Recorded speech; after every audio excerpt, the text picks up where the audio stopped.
Masih tentang cerita di film ini mungkin bagaimana saat di sana gitu, kalian apakah jalan bareng ngeliat oh ini darknya Korea segala macam, boleh diceritain nggak?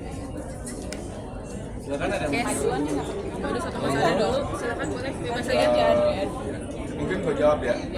Sebelumnya kita di sana itu sebelum di shoot kita sempat ada waktu di sana berapa hari ya, 2 hari atau 3 hari di sana. Tapi sebelumnya pun juga karena mungkin dari atlet mungkin secara personal sudah pernah kerja bareng dan dengan teman-teman ini juga beberapa kali kerja bareng, jadi dan teman main juga, jadi kalau ngomong soal chemistry tidak dicapai dengan sulit ya, jadi kita teman nongkrong, teman main, teman ngobrol juga dan teman diskusi, dan masing-masing juga punya pemikirannya sendiri, jadi diskusinya tuh enak gitu, utamanya. Yang nambahin teman-teman? Mengutip kata Jerome tadi, kayaknya kalau bisa kita syuting di luar negeri itu rasanya kita lebih bonding karena kita benar-benar emang ya satu tim ini kayak cuma sekitar 30 kru, karakternya cuma 5, jadi kita benar-benar nongkrong bareng-bareng, kemana bareng-bareng, jadi ya rasa bondingnya tuh lebih erat karena di luar negeri. Ada kejadian apa syuting di sana? Satu lah kurang lebih ya. Satu bulan kurang lebih. Pengennya sih 3 bulan ya. Ya pengen ya.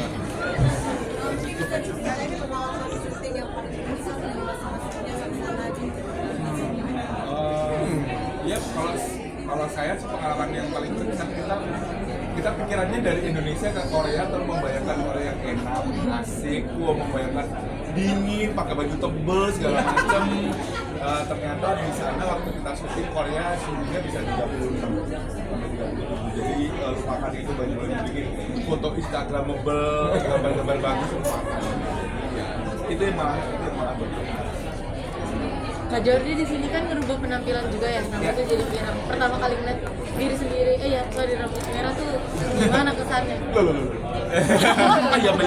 Ya sebetulnya ide merubah penampilan itu bukan dari aku aja gitu. Mas Adri juga sempat bahas gimana kalau Dani ini ada perubahan yang ekstrim karena dia tujuannya mau merubah identitas kan. Akhirnya muncul ide merubah gaya rambut sampai warna rambut. Ya lumayan deg-degan karena ini pertama kali ngeganti se ekstrim itu, dan pas udah jadi rambutnya dan pakai bajunya ternyata ya emang ini Dani gitu, dan emang jelas semua tujuannya itu bukan cuma pengen gue mau keren-kerenan, enggak, justru tapi Jordi, maksudnya gue merubah gaya rambut emang tujuannya karena Dani. Dani yang ingin merubah semuanya, ingin memulai semuanya dari awal, niatnya nggak ada keren-kerenan gitu. Jadi pas udah lihat hasilnya ya komentar teman-teman kayak lu kuli banget, lu jamet banget segala macam ya. Itu tujuannya Dani, pengen gak dikenalin sebagai Dani kan, itu adalah Dani yang menjadi Reno. Kalau lu sendiri melihatnya kayak gitu juga nggak? Jujur ya, dengan keputusan makeup yang Mas Adri mau gitu, rada pucat, terus memang warnanya rambutnya kayak gitu, kayak oh ya cukup alay dan tapi keren, in a good way gitu. Ada arti sendiri nggak warna merah gitu kan? Ada arti sendiri gitu warna merah gitu kan? Nggak ada sih, emang biar simpel aja. Silakan. Sebetulnya penggantian rambut karakter Ray itu karena ada tujuan dia untuk pengen berubah, dia pengen coba cari kerjaan, dan di sana dia merasa penampilan sebelumnya itu kurang layak, dan mungkin ketika dia lebih rapi dia akan dapat pekerjaan mudah. Sama Jerome kan beberapa kali ini syuting 14 juta miliar triliun. mungkin apa ya, kalau ada hal yang berkesan nggak syuting selama ini di Korea, dan selain mungkin belajar dari makanannya atau mungkin sempat travelingnya? Ya maksudnya gini aja sih, simpel kalau aku kerja sama Indonesia, ketika kita kalau jalan-jalan ke luar negeri, kita ngomong jalan-jalan kan lebih seru kalau kita jalan-jalan sama orang yang kita kenal, sama halnya kalau kerja mau take keluar udah bekerja dengan orang yang aku kenal, menurut aku lebih ada support system. Kerja sama Jerome juga rasanya kayak kan udah teman lama ya, jadi kayak otomatis aja, dan kita punya kebiasaan kalau misalnya hamin sehari sebelum kita take atau mendekati hari H kita bahas itu diskusi, kita akan take adegan apa, ntar janjian improvnya mau seperti apa, background story seperti apa, jadi kayak emang udah janjian aja dari dulu dan emang cincai banget ngajar kayak Cincau. cincau.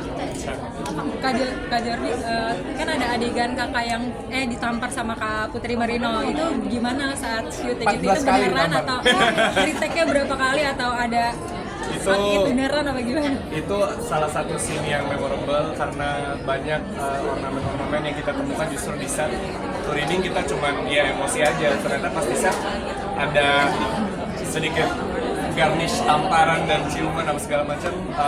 Itu tercipta di konser dan yaitu the magic of chemistry gitu, kayak wow. Ya maksudnya itu sangat berkesan lah gitu. Akhirnya beradu acting sama Putri Marino dengan level kedalaman emosi yang lebih dalam lagi dan sama Mas Adri lagi. Kak Jordi, soalnya ada yang mau nanya Kak di sebelah sini Kak. Aku mau nanya kalau misalnya semuanya bisa ngomong sama karakter kalian pengen Oh, menarik. Kalau bisa ngomong sama karakter. Ya, kalau aku mungkin akan bilang sama Ray yang sabar ya. Kalau aku karena aku takut sama Fanya, jadi aku nggak ngomong apa-apa, paling kayak missing mbak. Kalau aku coba yuk ke psikolog. Udah nggak mahal kok psikolog sekarang gitu. Karena kalau nggak kesana, cycle-nya akan terus terjadi gitu. Kalau gue, Anto tetap jadi orang yang baik dan berguna ya. 3 menit lagi ya. 2 pertanyaan lagi Kalau deh, yuk. dari Parake sendiri pernah ngalamin di ghosting gak sih kalian? Ghosting. Nggak pernah. Jordi nggak pernah ya nge-ghosting. Nge-ghosting. Sering nge-ghosting ya. Malas telepon. Yang sini ada yang mau nanya? Yang sebelah sana ada yang mau nanya satu lagi? Ya, nah, silakan. Pengajaran. Satu-satu mungkin dari Mas Adri dulu. Pelajaran perjalanan cinta mungkin kayak semua orang pernah ngalamin kesalahan, semua orang pernah ngalamin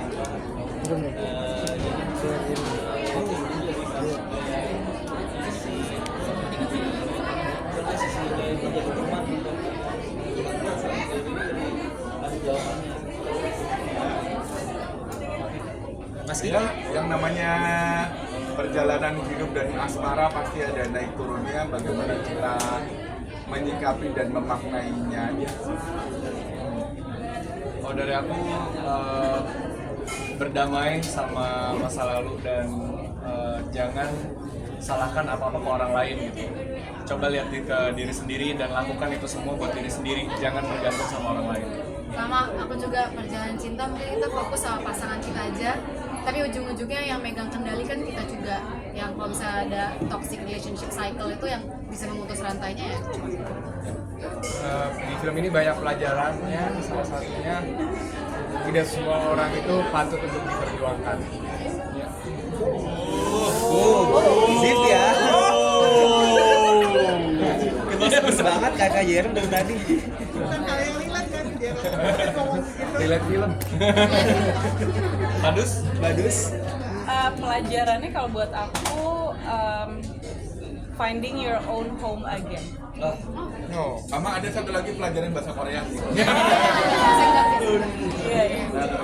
Cukup kalau gitu, terima kasih ya media semua.